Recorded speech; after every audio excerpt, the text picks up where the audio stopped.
Olá, meu irmão e minha irmã, tudo bem com você? Espero que estejam bem. Espero que a presença do Senhor esteja na sua vida, na sua casa e aonde quer que você estiver assistindo esse vídeo.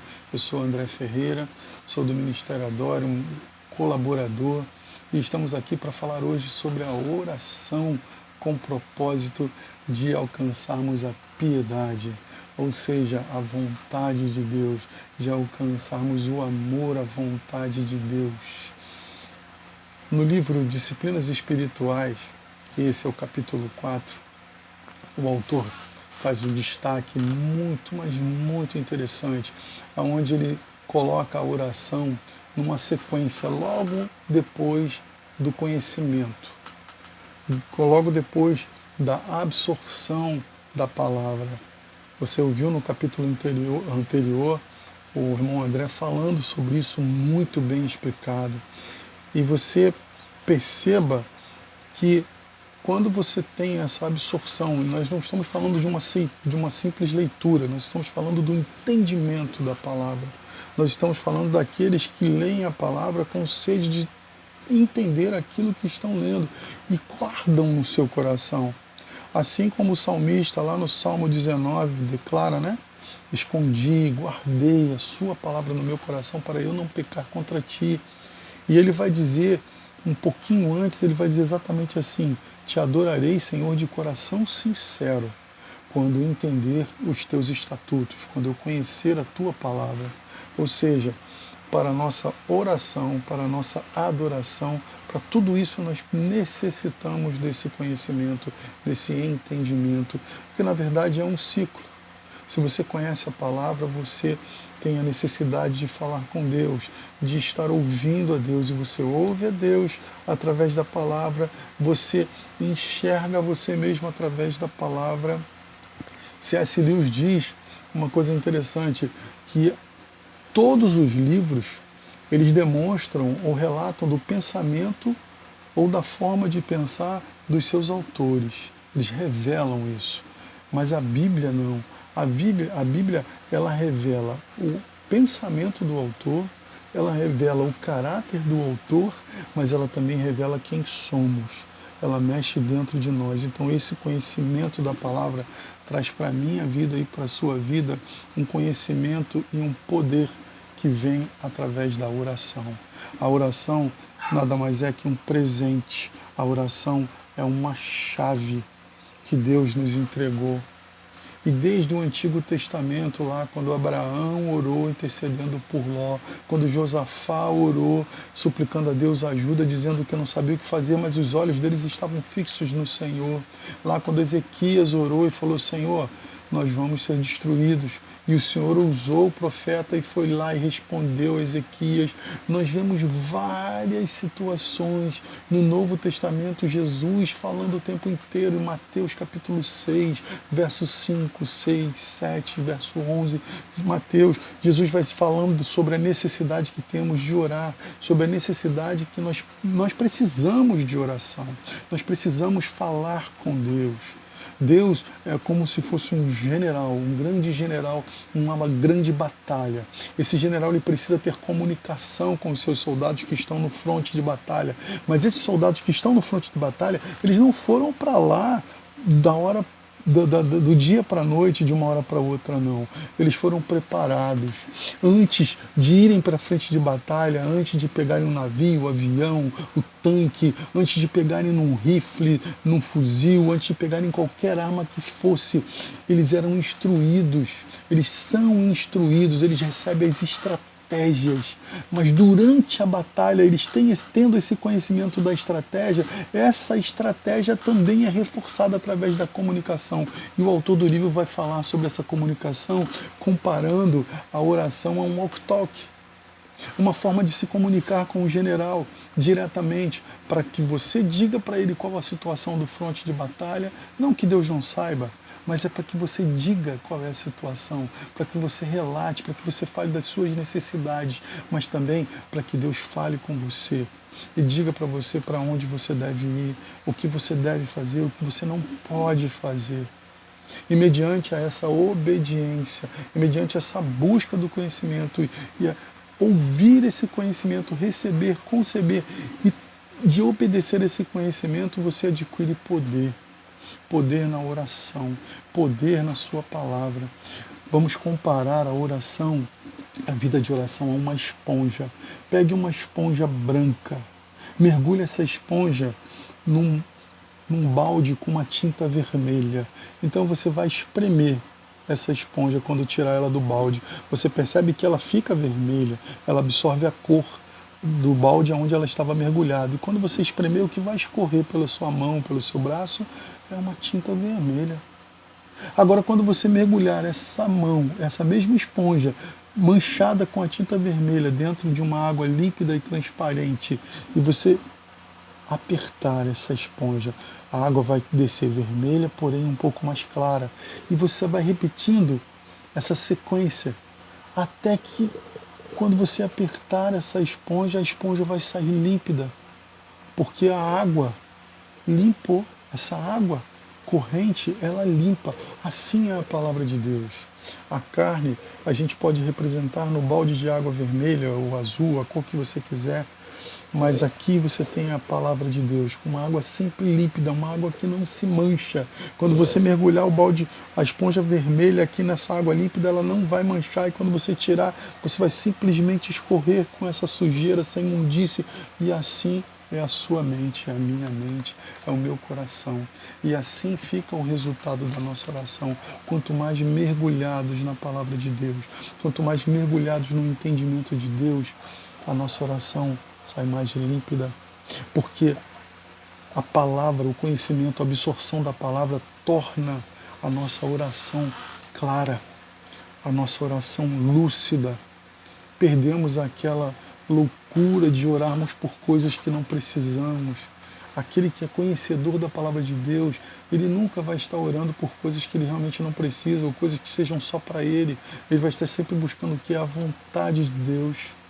Ele vai estar lá como Mateus 6, verso 33, buscando em primeiro lugar o reino de Deus e a sua justiça, e deixando que todas as coisas que ele precisa sejam acrescentadas por esse próprio Deus. Então a oração, ela pode ser comparada assim a essa esponja, no sentido de você saber exatamente o ponto em que você está. Você precisa meditar nisso, meu irmão. Eu quero te desafiar, nesses poucos minutos que faltam, a você meditar aonde você tem mergulhado sua mente, aonde você tem mergulhado na palavra de Deus ou em coisas mundanas, o que tem preenchido os espaços da sua esponja do conhecimento. Meu irmão, o general está querendo falar com você. Se você está usando o walkie-talkie na frequência certa, você certamente vai ouvi-lo e você vai ser vitorioso em tudo que você fizer. E tudo que você fizer vai dar muito certo. Muito certo. Não tem como dar errado. Rapidamente, eu vou te contar. Na história do continente europeu, certa vez um grupo de jovens se reuniu e resolveu orar em uma sala de uma universidade, buscando que Deus transformasse a vida deles. Eles não estavam orando a nada além disso, eles só queriam que Deus transformasse a vida deles. Resumindo, em dado momento daqueles períodos de oração, aquela sala de oração com apenas 5 ou 6 jovens tomou o volume de toda uma universidade. Numa cidade dos Estados Unidos, um missionário, convidou um outro amigo que estava desempregado. O país vivia uma recessão, estavam todos falidos. Ele convidou aquele homem para eles estarem orando, para que Deus transformasse aquela situação a partir da vida deles. Em 40 dias que aqueles homens começaram a orar, só eles dois, eles já tinham 300 homens orando junto com eles. E aquilo proporcionou um dos maiores avivamentos que os Estados Unidos conheceu, a partir de 2 homens que se reuniram para orar e tiveram as suas vidas transformadas. Não porque eles buscaram avivamento, não porque eles buscaram que a finança dos Estados Unidos mudasse, que a recessão acabasse, não por isso, mas porque eles buscaram transformação e buscaram a vontade de Deus. Meu irmão, busque a vontade de Deus. Vamos orar? Senhor Deus, a Tua palavra é o nosso alimento. A Tua vontade é que nos sustenta a cada dia. Senhor, lâmpada para os nossos pés é a Tua palavra e luz para o nosso caminho. Nos ilumina, nos guarda, nos purifica, limpa a nossa mente, domina os nossos pensamentos e as nossas vontades. Em nome de Jesus. Amém.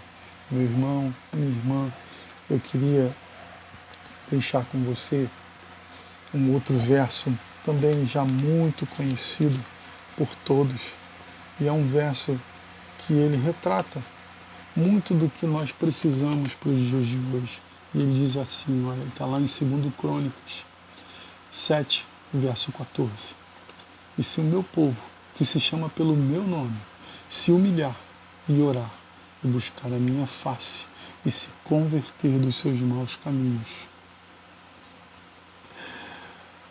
então eu ouvirei as suas preces, sararei a sua terra. Meu irmão, tempo de cura, tempo de transformação, tempo de poder. É isso que Deus quer para você, quer para a sua vida. É isso que Deus quer para o teu ministério, é isso que Deus quer para as tuas ministrações, é isso que Deus quer quando você tocar o seu instrumento, é isso que Deus quer para a sua vida quando você estiver ministrando, cantando. Aquilo que você ministrar, falando, é aquilo que o teu coração está cheio e você vai ver resultados extraordinários na sua vida.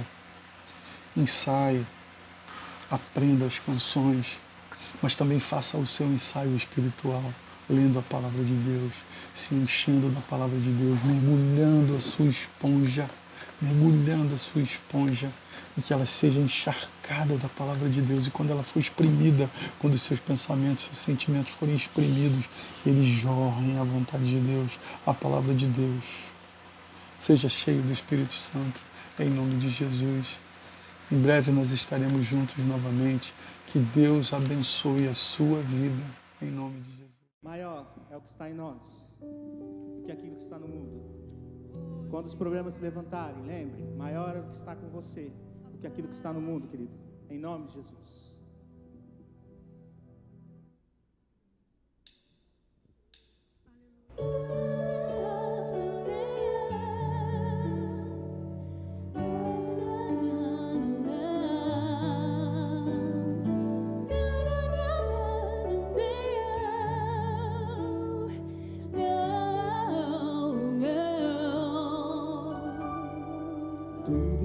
Jesus conquistou na cruz, é direito nosso, é nossa herança. Todas as bênçãos de Deus para nós, tomamos posse, é nossa herança. Toda a vida, todo o poder, tudo que Deus tem para nossas vidas para receber, e nada mais nos resistirá. Maior é o que está em nós do que o que está no mundo. Bem maior é o que está em nós do que o que está. Declare isso. Maior é o que está em nós do que o que está no mundo. Bem maior é o que está em nós do que o que está no mundo.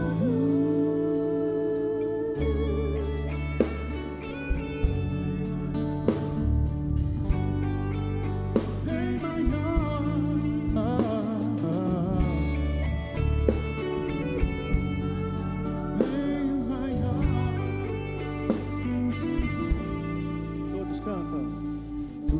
Jesus conquistou na cruz, é direito nosso, é nossa herança. Todas as bênçãos de Deus para nós,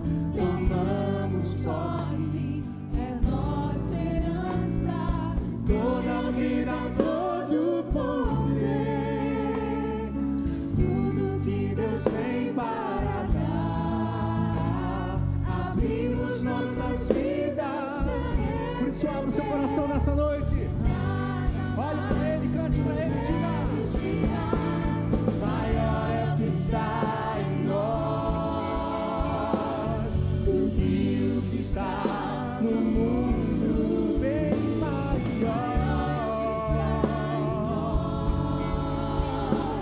do que o que está. Diga isso mais uma vez. Maior é o que está em nós do que o que está no mundo. Maior é o que está em nós do que o que está no mundo.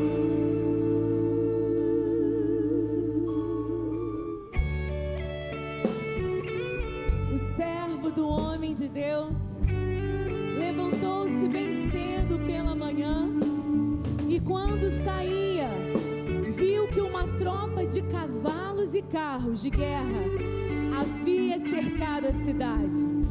Então ele exclamou: ah, meu Senhor, o que faremos, meu Deus? O profeta respondeu: não temas, não tenha medo. Aqueles que estão conosco são mais numerosos do que eles. E Eliseu orou: Senhor, abre os olhos deles para que vejam. Então o Senhor abriu o olho do rapaz, que olhou e viu as colinas cheias de cavalos, de carros de fogo ao redor de Eliseu. Você pode glorificar o nome do Senhor Jesus. Aplauda o Rei dos Reis, porque o nosso Deus envia carros de fogo para guerrear ao nosso favor. O nosso Deus vai à nossa frente. O nosso Deus é maior do que tudo. O nosso Deus está acima de todas as coisas. Com o nosso Deus, nós podemos todas as coisas naquele que nos fortalece. Esse é o nosso Deus, aquele que era, aquele que é e aquele que há de vir. Aleluia, aleluia. 1 João vai continuar dizendo: filhinhos, vocês são de Deus e vocês venceram, porque aquele que está em mim e aquele que está em você, aquele que está em nós, é maior do que tudo, do que está acima do mundo. Aleluia. Você pode aplaudir esse Jesus. Aplauda mais forte ao nome do Senhor Jesus. Declare: maior, maior é o que está